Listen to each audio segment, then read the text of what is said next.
کتاب فطرت کے سر ورق پر جو نام احمد رقم نہ ہوتا، کتاب فطرت کے سر ورق پر جو نام احمد رقم نہ ہوتا تو نقش ہستی ابھر نہ سکتا، وجود لوح و قلم نہ ہوتا، یہ محفل کن پکا نہ ہوتی جو وہ امام امم نہ ہوتا، یہ محفل کن پکا نہ ہوتی جو وہ امام امم نہ ہوتا، زمین نہ ہوتی، فلک نہ ہوتا، عرب نہ ہوتا، عجم نہ ہوتا۔ ابھی موصول آپ حضرات کے سامنے اپنی دلکش اور دل فریب انداز میں نعت نبی گنگنا رہے تھے۔ آئیے حضرات، اب ہم اس سلسلے کو آگے بڑھاتے ہوئے ایک نئی فضا میں چلتے ہیں اور تقریر و خطابت کے سلسلے کا آغاز کرتے ہیں۔ تقریر و خطابت نافذ ضمیر کی ادائیگی اور اس کے بروقت اظہار کا منفرد اور مؤثر ترین ذریعہ ہے۔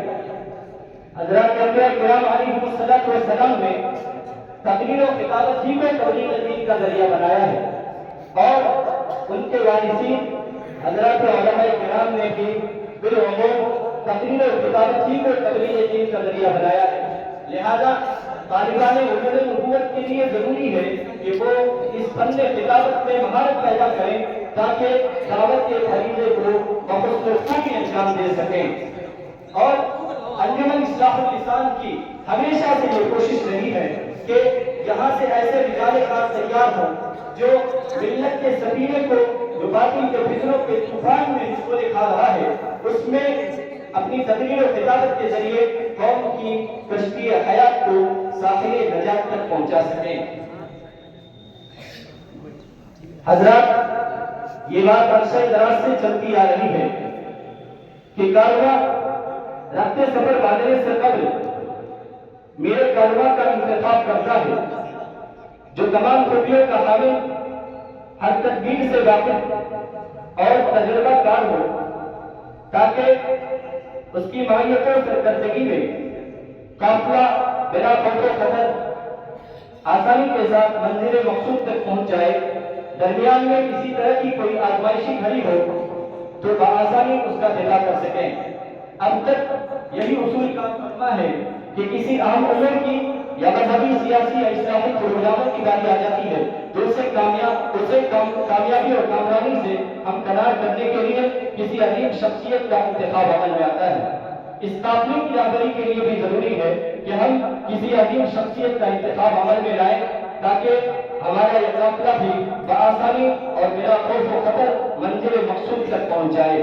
ان اوصاف حمیدہ کی حامل ذات اس وقت میری نگاہوں کو چکا چوند اور عقل کو خیرہ کرتی نظر آ رہی ہے۔ علامہ اقبال نے کیا خوب کہا ہے کہ نگاہ بلند سخن دل نواز، نگاہ بلند سخن دل نواز، جاں پرسوز یہی ہے رفت سفر میرے کارواں کے لیے۔ ان سے میری مراد مشفق و مربی، اسٹیج پر جلوہ افروز شخصیت حضرت مولانا شفیق اختر صاحب مفتاحی دعوت برکاتہم ہیں۔ میں بزم سے حضور والا کی تعریف کے لیے آواز دیتا ہوں کہ کوئی تشریف لائے اور حضور والا کی تعریف کریں۔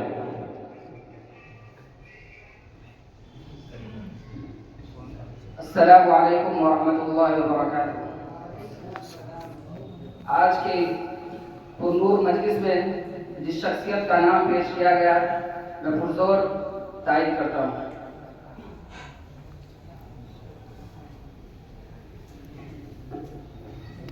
اب میں بلا تاخیر تقریر و خطابت کے سلسلے کا آغاز کرتے ہیں۔ اس کے لیے میں آواز دیتا ہوں عزیزم حفیظ الرحمان کو موصول تشریف لائے اور اردو تقریر پیش کریں۔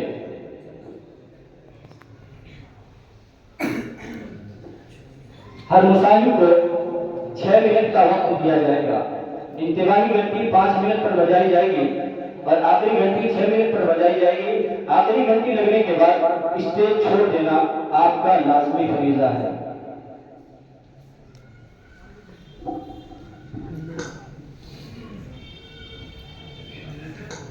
السلام علیکم ورحمۃ اللہ وبرکاتہ۔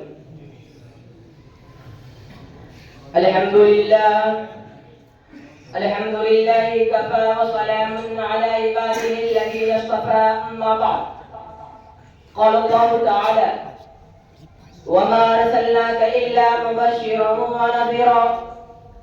حضرات گرامی، میں اس بزم پور پہاڑ پہ سیرت نبوی صلی اللہ علیہ وسلم کے متعلق کچھ عرض کرنا چاہتا ہوں، اس امید کے ساتھ کہ میری باتوں کو بغور سنا جائے.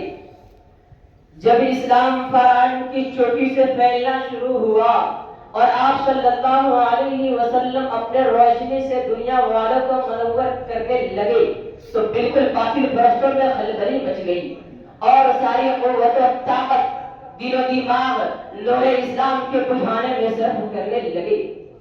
راستے میں کانٹے بچھا کر، پتھروں سے دبا کر، تپتی ہوئی زمین پر سلا کر، آگ کے انگاروں پر لٹا کر، پھانسی کے بندوں پر چڑھا کر، گھر بار اجاڑ کر پیارے رسول اللہ صلی اللہ علیہ وسلم کی آواز کو دبانے کی کوشش کرنے لگے. مگر حق کی آواز روز بروز بڑھتی ہی جا رہی تھی. حضرات، سنسات نبی محرم کا مہینہ ہے کہ مکہ کے تمام لیڈروں نے مل کر ایک میٹنگ کی. ابو جہل نے پوری قوم کو للکارا کہ اے غیور عربو، جس کو ہم بچہ کا کھلواڑ سمجھ رہے تھے، وہ آج ہمارے دین اور عزت و آبرو کے لیے طوفان بن چکا ہے. جس دین کی چرچا محمد کر رہے تھے، ان کے ماننے والوں کی تعداد روز بروز بڑھتی جا رہی ہے. ہمارے خداؤں کو توہین کی جا رہی ہے، جھٹلایا اور ٹھکرایا جا رہا ہے. اس لیے عرب کے بہادروں اپنے طاقت سے آگے بڑھو، ورنہ وہ دین دور نہیں کہ مکہ سے ذلیل و خوار ہو کر نکلنا پڑے گا. ابو جہل کی تقریر نے پوری قوم کو گرما دیا. طرح طرح کی تدبیریں پیش کی گئی. بڑی دیر کے بعد یہ ہولناک تدبیر پاس ہوئی کہ محمد اور ان کے ماننے والوں کا بالکل بائیکاٹ کر دیا جائے، ان سے خرید و فروخت، سلام و کلام، لین دین بالکل بند کر دیا جائے. چنانچہ ایک عہد نامہ لکھ کر خانہ کعبہ کی دیوار پر لٹکا دیا گیا. یہ پوری قوم کا فیصلہ تھا، اس کے خلاف کرنے کا کسی کو اختیار نہ تھا، کسی کی مجال نہ تھی. مسلمانوں کو شیعہ ابھی تعلیم سے بند کر دیا گیا، راستے پر پہلے بٹھائے گئے. مسلمانوں میں بچے، بوڑھے، جوان، عورتیں سب تھی. کھانے کے سامان دھیرے دھیرے ختم ہو گئے. درختوں کے چھال اور کانٹوں کو بھی ختم کر ڈالے. عورتوں کی آنکھیں دھس گئی، جوان بھوک سے چکرانے لگے. پھول جیسے بچے ماں کی گود میں تڑپنے لگے. مگر پھول جیسے بچے ماں کی گود میں تڑپنے لگے. اس گھاٹی کا سب سے چھوٹا بچہ اکیلے اچانک آنکھ کھول کر اپنی امی سے کہتا ہے کہ ماں، میں بھوک سے مر جاؤں گا، مجھ کو بچاؤ ورنہ میں مر جاؤں گا. ماں کے ضد کا بندھن ٹوٹ گیا. وہ بے تحاشا اپنے سر زمین پر پٹکنے لگتی ہے. لوگ اسے سنبھالتے ہیں اور وہ یہ کہتی ہے کہ مجھ کو چھوڑ دو، میں اپنے لفظ جگر سے پہلے پانا چاہتی ہوں. دنیا والوں، ذرا سوچو کہ کیسی سنگین گھڑی تھی، کتنا بھیانک منظر تھا، مگر رسول کی باتوں سے منہ نہ موڑا. آج ہم بھی تو اپنے رسول کی غلامی کا دعویٰ کرتے ہیں. اس لیے سن لیجیے، اگر ہم نماز پڑھتے ہیں، روزہ رکھتے ہیں، حج ادا کرتے ہیں، زکات دیتے ہیں، تب تو واقعی ہم اپنے دعویٰ میں سچے ہیں، ورنہ ہمارا دعویٰ بالکل باطل و بیکار ہے. پہلے مسجدیں تھی کچی تو پکے تھے نمازی. پہلے مسجدیں تھی کچی تو پکے تھے نمازی. آج مسجدیں ہیں پکی تو کچے ہیں نمازی. بھلا بتائیے کہ ہمارے رسول اللہ صلی اللہ علیہ وسلم اور صحابہ کرام نے کتنے مسائل و آلات برداشت کیے؟ کیا وہ لوگ کمزور تھے؟ کیا وہ لوگ بے بس تھے؟ ہرگز نہیں، ایسا ہرگز نہیں. وہ تو عرش و فرش کے، لوح و قلم کے، شجر و حجر کے، ارض و اسما کے، جیل و بشر کے، شرط و ملائی کے، خوش کرنے کے حامی بن کر آئے تھے. جو رسول بن کر آتا ہے، اللہ اس کو پورا قابل بنا کر بھیجتا ہے. آپ صلی اللہ علیہ وسلم کے پاس اتنی قوت اور طاقت تھی کہ اگر آپ صلی اللہ علیہ وسلم صرف اشارہ کر دیتے تو پورا مکہ ہلاک و برباد ہو جاتا. پورے مکہ والے پر پتھر برس جاتا.